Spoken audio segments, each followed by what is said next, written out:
میری امی میرے نانا کی جائیداد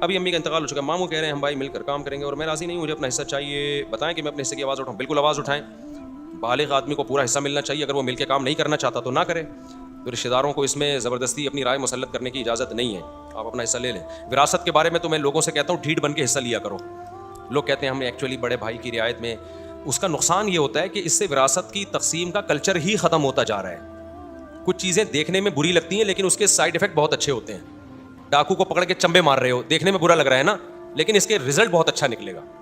تو اسی طرح وراثت مانگتا ہوا اچھا نہیں لگ رہا ہوتا آدمی, لیکن اس سے سوسائٹی میں انصاف آتا ہے.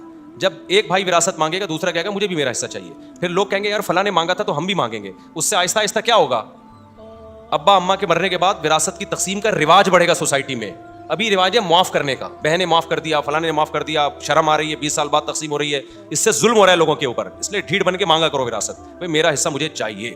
آپ میرے بھائی جان ہیں, بہت پیارے ہیں, بہت نیک ہیں, میں آپ کی بڑی رسپیکٹ کرتا ہوں, 1.5 کروڑ روپے میرے اکاؤنٹ میں ڈال دیں آپ, ٹھیک ہے نا جی.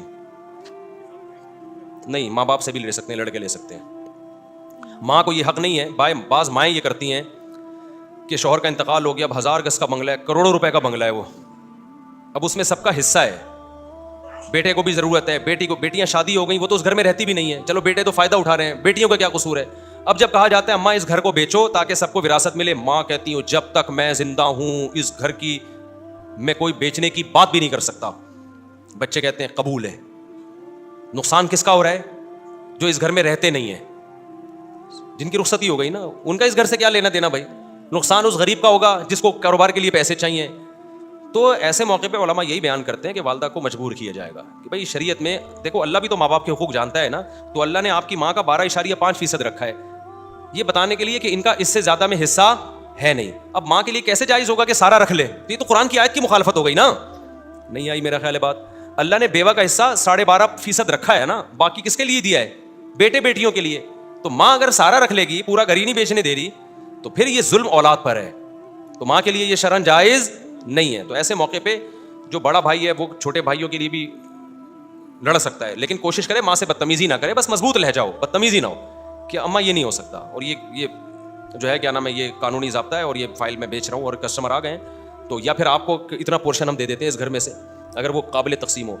ہاں, ماں یہ کہتی ہے میں روڈ پہ آ جاؤں گی اور میں کہاں جاؤں گی, میرے شوہر کی یادگار ہے, تو یہ غلط دلائل ہیں.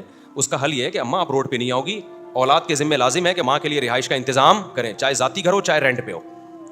تو ماں کو روڈ پہ لانے کی اجازت نہیں ہے. آپ بولیں آپ کا 12.5% ہے, اس میں آپ گھر ارینج نہیں کر سکتی, تو ہم بیٹے مل کے آپ کو کیا دیں گے, گھر دیں گے, یا ہم اپنے گھر میں رکھ لیں گے آپ کو. تو اسی گھر میں کہ جی میرے میاں کی یادگار ہے, یہ غلط مطالبہ ہے. ایسے تو پھر اماں ہوا وہیں رہتی جہاں آدم علیہ السلام رہتے تھے, اور پھر ان کے بچے اماں کی یادگار, پھر پوتے ابا کی یادگار, تو ہم وہیں ہوتے ابھی تک, سارے ایک ہی جگہ پہ پوری دنیا آباد ہوتی. دنیا پھیلتی گئی ہے, شادیوں کے بعد گھر بکے ہیں, جائیدادیں تقسیم ہوئی ہیں, چائنا بن گیا, امریکہ بن گیا, آسٹریلیا بن گیا, پوری دنیا جو آباد ہوئی ہے اسی وجہ سے تو آباد ہوئی. ابا اماں کے مرنے کے بعد ان کا گھر کیا ہوتا ہے, بکتا ہے. ہمارے والد صاحب کا جب گھر بکا مجھے بھی بڑا رونا آ رہا تھا, کیونکہ ہماری یادگار تھی یار, والدہ ماں باپ کے ساتھ ہم نے 40 سال گزار دیے وہاں پہ, بڑا رونا آ رہا تھا. لیکن ہم نے کہا بیچو, ٹھیک ہے نا, کیونکہ آگے قبر میں ہم نے بھی جانا ہے, تو کب تک یہ دیواروں اینٹوں سے دل لگاؤ گے. ہمارے ابا بھی تو ہمارے دادا کے گھر میں رہ رہے ہوتے, تو سہارنپور میں ہوتے آج. جب ابا چھوڑ چھاڑ کے آ گئے تو اب ہم بھی چھوڑیں گے. اصل آخرت ہے بھائی, اصل کیا ہے, دیواروں اینٹوں سے دل نہ لگاؤ. تو اماں کو سمجھا دو, اماں وراثت تقسیم ہوگی, آپ کا 12.5% آپ کو ملے گا, اس میں آپ کے لیے گھر ارینج نہیں ہو سکتا, ہم بیٹے ہیں, رہائش ہمارے ذمے ہے, آپ کی کیئر کرنا ہمارے ذمے, لیکن گھر بکے گا تاکہ سب کو ان کا حصہ ملے.